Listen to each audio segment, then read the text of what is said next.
हुआ तो अचानक से क्रिकेटर्स को ख्याल आता है कि हम कैसे खेल सकते हैं पाकिस्तान से। ये जो बोलने का तरीका है एक मॉकिंग तरीका हमारे प्लेयर्स के लिए। हम पे लोगों का प्रेशर है, हमारे यहाँ पे तो दंगे फसाद हो रहे हैं, हम पाकिस्तान के साथ नहीं खेल सकते हैं। चाहे दंगे फसाद, हमारे यहाँ दंगे फसाद हो रहे थे, मुझे तो पता भी नहीं था। जय हिंद फ्रेंड्स, मैं हूं रुचिका और यह है मेरा और आपका अपना channel cricket flavours with Ruchika. मेरी तरफ से आप सबको एक प्यार भरा नमस्कार। कैसे हैं आप सब लोग? मैं बिल्कुल ठीक हूं और आशा करती हूं कि आप भी बिल्कुल ठीक होंगे। सो यस फ्रेंड्स, मुझे ये क्लिप आपके साथ शेयर करने की उत्सुकता हुई जब मैंने इसे देखा और मुझे अपनी हंसी पर काइंड ऑफ कंट्रोल नहीं हुआ और कहीं ना कहीं मुझे लगा कि आप लोगों से मुझे शेयर करना चाहिए इस क्लिप को, क्योंकि इंडिया में ना हम इन लेडीज को बहुत पसंद करते हैं भी शायद, क्योंकि कितनी बार तो मुझे अपने लाइव पर ही लोगों ने पूछा है कि उनका क्या हाल है, और मैंने रवीश सर की लाइव पे भी देखा है मीरा जिशान के लिए लोगों का उनके लिए पूछना कि क्या हाल है एटसेट्रा एटसेट्रा, क्योंकि रवीश सर ने उनके साथ लाइव जो किया था। और इन लेडीज ने भी बहुत अच्छे से एक रूप धारण किया हुआ था जो प्रो इंडियन पब्लिक था, न्यूट्रल स्टांस जिसे वो दिखाती थी, आपके प्लेयर्स की तारीफ करके, आपकी तारीफ करके, आपको ये बता के कि आप लोग कितनी अच्छी ऑडियंस हैं, कितना प्यार करते हैं, एटसेट्रा एटसेट्रा बोल के बहुत अच्छी तरह से लुभाया हुआ था इन्होंने, और इसीलिए तो व्यूज कमाते थे।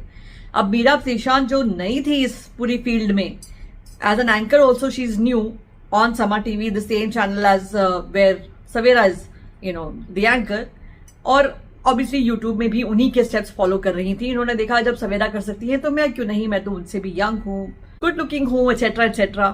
तो इन सब चीजों को लेकर उन्होंने भी अच्छी खासी पहुंच हासिल कर ली थी वन अभी सवेरा पाशा के रूप में। इंडिया में लोग पसंद कर रहे थे, देख रहे थे, प्यार कर रहे थे, आई डोंट नो। लेकिन अब ऑब्वियसली जब से वो भी बैन हो गई हैं, और सवेरा तो हमें मालूम ही है कि उनके अपने चैनल पर जब वो रिस्ट्रिक्ट हो गई इंडिया में तो उन्होंने यूट्यूब पर आना छोड़ दिया, लेकिन उनके हस्बैंड ने नहीं छोड़ा। वो अपने ही अंदाज में, अपने ही रंग में रमे हुए हैं और चले जा रहे हैं अपने डायरेक्शन में। उनकी डायरेक्शन को भी जल्दी ही पर लग जाएंगे, मैं तो उस पर पूरी तरह से जुझारू हूं और लगी हुई हूं। मगर सवेरा का जो स्टांस है वो तो बहुत लोग पहले से जानते थे कि टीवी पर कुछ और होता है, समा चैनल पर जब ये एंकर का रूप धारण करती हैं तो कुछ और होता है, और यूट्यूब पे आकर कुछ और ही होता है। इसके लिए इन्हें काफी बार कॉल आउट भी किया गया है। यहाँ पे जो मैं क्लिप दिखा रही हूँ ना, ये कुछ उसी से रिलेटेड है, क्योंकि जो कल मैच कैंसिल हो गया WCL का, जो हमारे प्लेयर्स ने स्टेप लिया, उस सब की बातचीत है ये इन दोनों के बीच में। पहले तो मुझे हंसी इस बात की आई कि पैनल में एक एंकर ने दूसरे ही एंकर को बिठा के रखा है और डिस्कशन कर रहे हैं। दूसरा सवाल कुछ और पूछ रही हैं और जवाब ढंग से आता नहीं है, लेकिन वो कुछ और ही डायरेक्शन में लेके जा रहे हैं, और वो डायरेक्शन भी जो है वो आपको सुनना चाहिए। खैर वो बातें मैं बाद में बताऊंगी, लेकिन before I show you this clip मुझे आपसे एक बात करनी है, और वो बहुत इंपॉर्टेंट है। मैं एज ए लेडी दूसरी लेडीज की रिस्पेक्ट करती हूँ, और इसीलिए यहाँ जो मैं क्लिप दिखा रही हूँ, जो भी बातें कर रही हूँ, वो उन लोगों के लिए है, उन लेडीज के लिए है जो इंडिया में स्वीट हार्ट बनी हुई थी और व्यूज हासिल कर रही थी, सुपर चैट्स वगैरह धड़ल्ले से हासिल कर रही थी।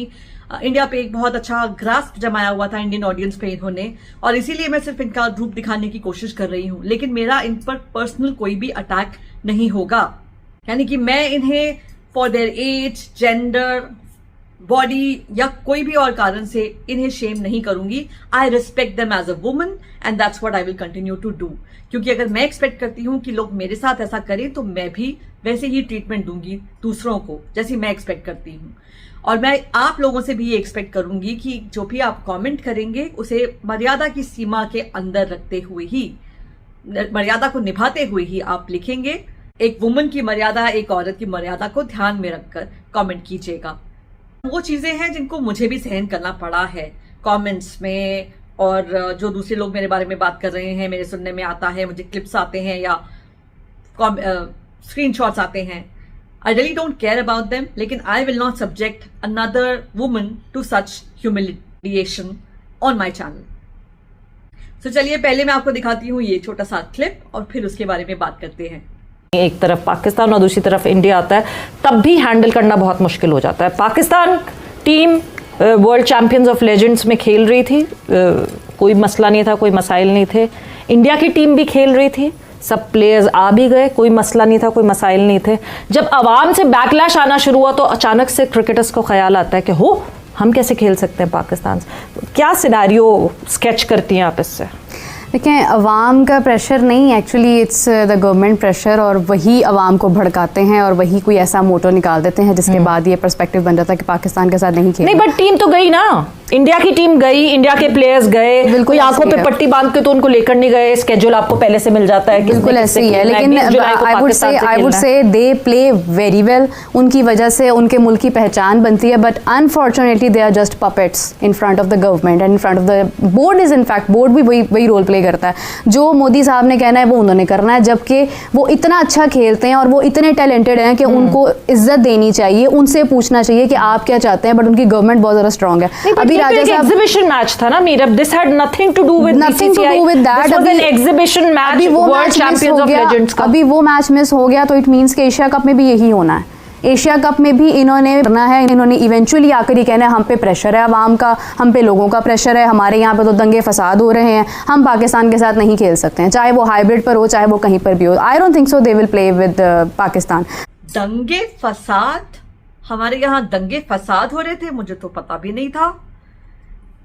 इनका ये सोचना, इनकी ये सोच जो सामने आ जाती है इस पूरी चीज को लेकर, जब से ऑपरेशन सिंदूर हुआ है, इन पर डिजिटल स्ट्राइक हुई है और जो भी चीजें हुई हैं, काफी बातें सामने आ रही हैं। काफी यूट्यूबर्स की जो इंडिया में बहुत न्यूट्रल स्टांस रखकर दिखाते थे और बहुत अच्छे से इंडियन व्यूअर्स को लुभा कर उन पर ग्रास बनाया हुआ था और काफी व्यूज और सुपर चैट्स वगैरह कमा रहे थे, उनमें से ये दोनों भी थी।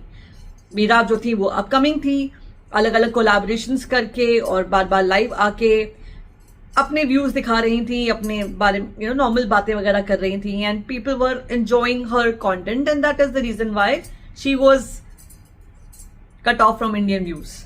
उनका चैनल जो इतना बड़ा भी नहीं था उसे भी उड़ा दिया गया इंडिया से, लेकिन उसके पीछे कुछ कारण ही होगा, है कि नहीं? खैर, अब आप समझ रहे हैं ना कि इन लोगों की सोच कैसी है। पहले तो सवेरा का वो बार बार पूछना कि ये क्या बात हुई, एक दिन मुड़ के आ गए और बोले नहीं भाई हमने तो नहीं खेलना, oh we don't want to play. ये जो बोलने का तरीका है, एक मॉकिंग तरीका हमारे प्लेयर्स के लिए, वो आपने नोटिस किया होगा। उसके बाद वो बार बार ये क्वेश्चन पूछ रही हैं कि ऐसा क्यों हुआ, why do you think Meera that this happened. और भी लोग थे उस पैनल में जिनसे ये क्वेश्चन पूछा गया, जिसके बारे में डिस्कशन की गई, लेकिन ऑब्वियसली ये क्लिप जो है वो मीरा और सवेरा के बीच में ही है।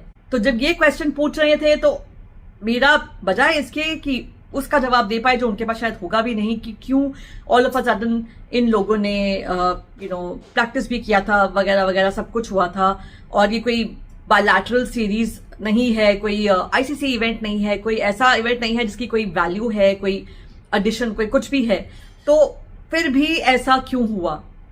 तो मेरा का कहना कि गवर्नमेंट के प्रेशर में आकर इन्होंने किया कि बड़ी खिलाड़ी तो बहुत अच्छे हैं। एक्चुअली क्या चीज है ना कि इनको ध्यान रखना है कि कल को बाय एनी चांस कोई नया चैनल खोल के या अनबैन होने के कारण ये वापस इंडिया में दिखने लगी तो अपना स्टांस तो क्लियर करना है ना। दिखाना तब भी है कि भाई इनके प्लेयर्स तो जबरदस्त हैं, वो तो लोग भी बहुत जबरदस्त हैं, ये तो इनकी गवर्नमेंट है जिनका बड़ा पावर है, जिनका बड़ा इन्फ्लुएंस है, और उन्होंने मना कर दिया पाकिस्तान से खेलने से, तो इन बेचारों को भी उनकी बात माननी पड़ी। फिर कहने लगी कि दंगे फसाद हो रहे थे जिसके कारण इन लोगों को प्रेशर पड़ा और इन्होंने ये स्टांस लिया, ये स्टेप लिया कि हमें पाकिस्तान के साथ नहीं खेलना, जो मैच पूरा का पूरा रद्द हो गया। अब क्या है ना कि पाकिस्तान में दो चीजें बहुत कॉमन हैं। एक तो ये कि विक्टिम कार्ड खेलना, कोई भी इवेंट हो जाए इंडिया पाकिस्तान के बीच में वो हमेशा विक्टिम कार्ड खेलते हैं, और दूसरा उनको ब्लेम किसे करना है ये बहुत अच्छे तरीके से आता है। Obviously always it's about the Indian government. तो अपने आप को अच्छा दिखाना और अपना जो मतलब है उसे भी, अपना उल्लू भी सीधा करना, ताकि इंडियन ऑडियंस नाराज ना हो जाए या कुछ भी ऐसा हो जाए, और अपना मैसेज दे दें कि भाई तुम्हारी गवर्नमेंट तो बहुत बकवास है, देखो कैसे कैसे काम कर रही है। क्या वो ये नहीं जानते कि ये इंडियन गवर्नमेंट से ज्यादा हम लोगों का सेंटिमेंट था। हम तो अब भी एशिया कप में जितना भी सब चल रहा है कि हम शायद पाकिस्तान के साथ खेलें या जो भी है, उसके लिए अपनी गवर्नमेंट को क्रिटिसाइज कर रहे हैं, बीसीसीआई को क्रिटिसाइज कर रहे हैं, जय शाह को क्रिटिसाइज कर रहे हैं। तो इसमें गवर्नमेंट का प्रेशर हम लोगों पर, खिलाड़ियों पर ये कहां से आ गया? ये तो प्रेवलेंट सेंटिमेंट है। अगर हमारी गवर्नमेंट हमारे इस सेंटिमेंट को मानेगी तो इंश्योर करेगी कि एशिया कप में इंडिया पाकिस्तान का मैच ना हो, आगे चलकर इंडिया से कोई क्लैश ना हो पाकिस्तान का। दैट्स व्हाट वी वांट, चाहे क्रिकेट हो चाहे कोई भी और फील्ड हो। लेकिन इन लोगों ने ये दिखाना है कि नहीं भाई, ये तो गवर्नमेंट का काम है। वापस वही रोने धोने का काम चालू और वही मोदी जी को सब कुछ ब्लेम करना। मैं कोई मोदी भक्ति नहीं कर रही हूं यहाँ पे, नॉट दैट मुझे कोई फर्क पड़ता है अगर ऐसा कोई सोच रहा है तो, लेकिन कहने का मतलब यही है कि इनके पास कोई ना कोई रहता है ब्लेम करने को, और मोस्टली वो गवर्नमेंट ऑफ इंडिया होती है, तो वहां पे वो ब्लेम डाल रहे हैं। तो यही एक स्टांस है, मैं आपको दिखाना चाह रही थी कि किस तरह से ये लोग बात करते हैं। Everybody is talking the same language, everybody is taking the same tone, सबकी यही बात है, यही टोन है। तो आप समझिए अब भी, अगर आप नहीं समझे हैं तो, कि कैसा दिमाग और दिल में इनका सोचना है इंडिया के लिए। जहर तो सब उगल रहे हैं, लेकिन किस तरह से उगल रहे हैं वो भी देखना जरूरी है। अब इनके असली रूप तो सामने आ ही गए हैं। आई होप कि आगे चलकर कभी भी, चाहे 1 साल बाद, 2 साल बाद, 10 साल बाद भी, अगर ये आपको फिर नजर आए या इनके जैसा और भी कोई नजर आए, तो आप थोड़ा सोचें, उसे अपने व्यू देने से पहले जानें कि इनकी मेंटालिटी क्या है और उसके हिसाब से ही अपना काम करें, अपना व्यू दें। आपका अपना व्यू, आपका अपना कीमती समय है जो आप वेस्ट नहीं कर सकते, is all I am saying. तो चलिए, आई होप कि आपको मजा आया होगा ये क्लिप देख के। अगर हाँ तो चैनल को सब्सक्राइब कीजिए, वीडियो को शेयर कीजिए, वीडियो को लाइक कीजिए और कमेंट में अपनी राय मुझे जरूर बताइएगा। Thank you so much for watching everybody, have a great day, bye bye.